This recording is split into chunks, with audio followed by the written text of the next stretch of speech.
এমন বন্যা পরিস্থিতির মধ্যে পরীক্ষা নেওয়ার কোনো মানে আছে? পরীক্ষা তো বন্ধ করা যাবে না ভাই, এটা কয়েক লাখ শিক্ষার্থীর ভবিষ্যতের কথা। কয়েক লাখ শিক্ষার্থীর ভবিষ্যতের কথাই তো বলছি। কয়েকদিন অপেক্ষা করলে সমস্যা কি? বন্যার পানি তো আর সারা জীবন থাকবে না। পানি নেমে গেলে পরীক্ষা নিলেই তো হয়। তাহলে তো পুরো শিক্ষা ব্যবস্থা পিছিয়ে যাবে। কয়েকদিন পিছিয়ে যাওয়া বড় নাকি একটা শিক্ষার্থীর জীবন বড়? কেউ কোমর সমান পানি ফেরিয়ে পরীক্ষা দিতে যাইতেছে, কেউ পরীক্ষা দিতে গিয়ে ড্রেনের মধ্যে পড়ে যাইতেছে, কেউ আবার পড়ে গিয়ে কাগজপত্র সব নষ্ট হইতেছে, কেউ আবার ভেজা শরীর নিয়ে পরীক্ষা দিতেছে, কেউ আবার পরীক্ষা কেন্দ্রে যাইতে পারতেছে না। এসব দায়ভার নিবে কে? কিন্তু সব জায়গায় তো আর বন্যা নেই।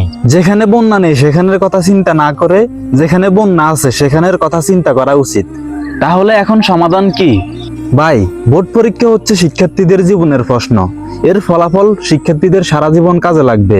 তাই সমাধান একটাই, শিক্ষার্থীদের দাবি মেনে নিয়ে পরিস্থিতি স্বাভাবিক হওয়া পর্যন্ত পরীক্ষা স্থগিত করা হোক।